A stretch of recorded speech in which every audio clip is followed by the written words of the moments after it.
Hi students, good morning.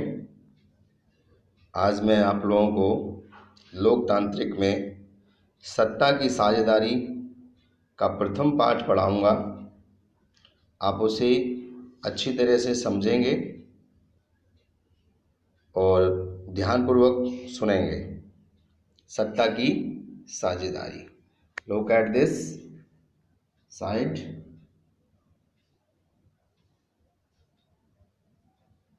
So now listen.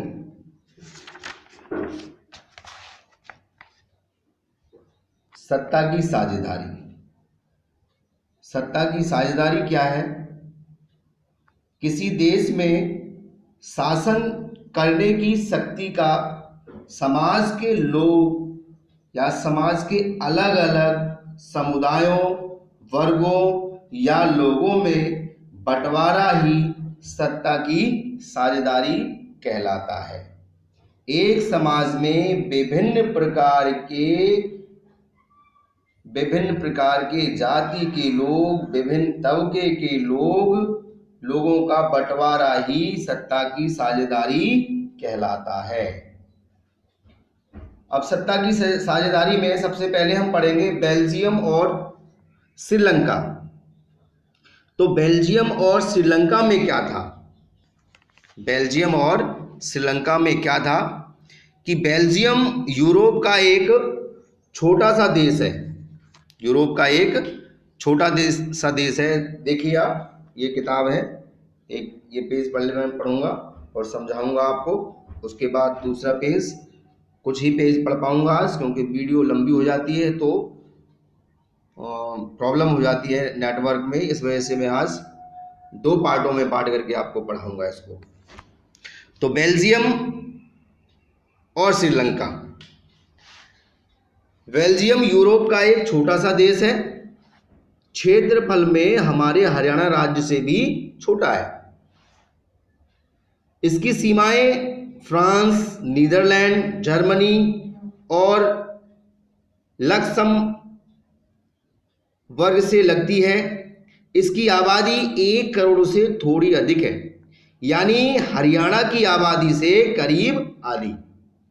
एक छोटे से देश के समाज की जातीय बनावट बहुत जटिल है।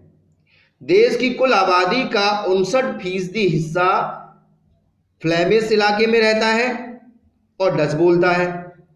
शेष 40% लोग वैलोनिया क्षेत्र में रहते हैं और फ्रेंच बोलते हैं। शेष 1% लोग जर्मन बोलते हैं। देखिए, यहां जितनी संख्या जिसकी ज्यादा होगी वहीं उसकी बहुलता ज्यादा होगी। और सत्ता की साझेदारी में भागीदारी उतना ही वो निभाएगा। राजधानी ब्रुसेल्स के 80% लोग फ्रेंच बोलते हैं और 20% लोग डच भाषा। अब थोड़े से हम चलेंगे श्रीलंका में, देखेंगे श्रीलंका में क्या स्थिति है कि श्रीलंका भी क्या है। श्रीलंका एक द्वीपीय देश है, जो तमिलनाडु के दक्षिणी तट से कुछ किलोमीटर की दूरी पर स्थित है। इसकी आबादी करीब 2 करोड़ है, यानी हरियाणा के बराबर। दक्षिण एशिया के अन्य देशों की तरह श्रीलंका की आबादी में भी कई जातीय समूह के लोग हैं। सबसे प्रमुख सामाजिक समूह सिएलियों का है, जिनकी आबादी कुल जनसंख्या की 74% है। फिर तमिलों का नंबर आता है, जिनकी आबादी कुल जनसंख्या में 80% है। तमिलों में भी 2 समूह हैं, श्रीलंका मूल के तमिल और हिंदुस्तानी तमिल, जो औपनिवेशिक शासनकाल में बागानों में काम करने के लिए भारत से लाई गई थी।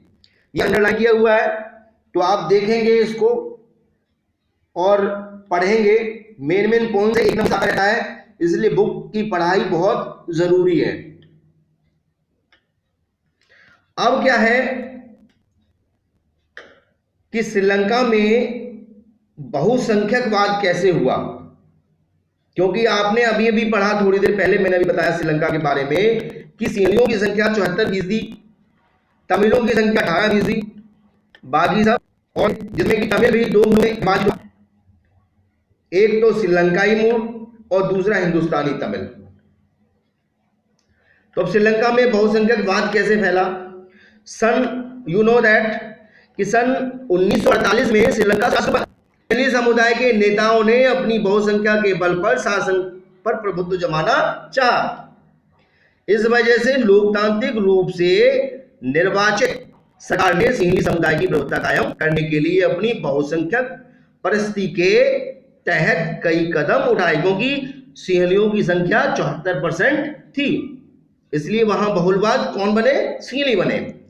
अब क्या होता है, 1956 में एक कानून बनाया गया श्रीलंका में, जिसके तहत तमिल को दरकिनार करके सिंहली को एकमात्र राजभाषा घोषित कर दिया, क्योंकि बहुल संख्या थी तो उनकी भाषा को राजभाषा घोषित कर दी, और तमिलों को जो है वो दरकिनार कर दिया गया क्योंकि उनकी संख्या कम थी।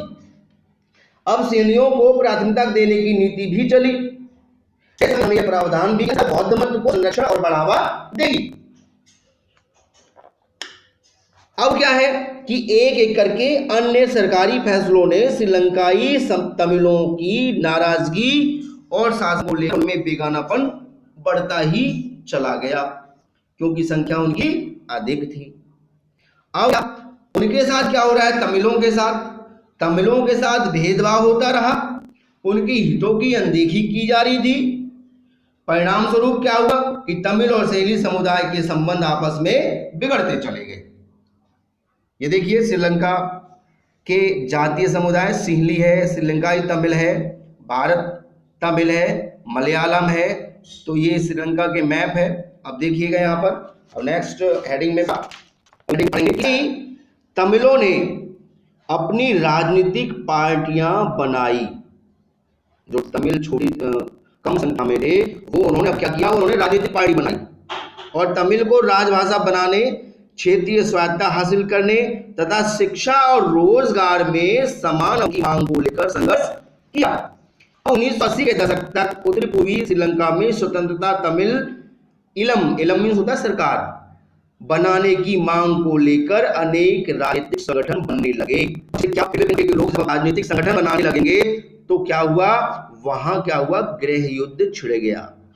श्रीलंका में दो समुदायों के बीच पारस्परिक अविश्वास ने बड़े टकराव का रूप ले लिया और यह गृह युद्ध में परिणत हो गया। लेकिन धीरे धीरे समय बीतता गया और यह लगभग 2009 में इस गृह युद्ध का अंत। अब हम पढ़ेंगे की साझेदारी। बेल्जियम में क्या हुआ, जो हरियाणा राज्य के बाद थोड़ा सा छोटा भी है, उसके बारे में पढ़ेंगे। बेल्जियम की साझेदारी। बेल्जियम के नेताओं ने श्रीलंका से अलग रास्ता अपनाने का फैसला किया था, क्योंकि श्रीलंका के बारे में समझ चुके थे, इसलिए वहां के नेताओं ने उससे अलग रास्ता अपनाना शुरू किया। उन्होंने क्षेत्रीय अंतरों और सांस्कृतिक विविधता को स्वीकार किया और 1970 और 1993 के बीच उन्होंने अपने संविधान में 4 संशोधन सिर्फ इस बात के लिए किए कि देश में रहने वाले किसी भी आदमी को बेगानेपन का एहसास न हो और मिल सके के लिए जो व्यवस्था की वह बहुत ही कल्याणकारी सिद्ध हुआ, कल्पनाशील है तथा कोई और देश ऐसा नहीं कर पाया। क्या किया उन्होंने? बेल्जियम के मॉडल की कुछ मुख्य बातें निम्नलिखित बताया है, इसमें दिया गया है, जो मैं आपको बताता जाऊंगा कि केंद्रीय सरकार में डच और फ्रेंच भाषी मंत्रियों की संख्या समान बना दी गई। अब जब समान बना तो कोई पढ़ेगा नहीं।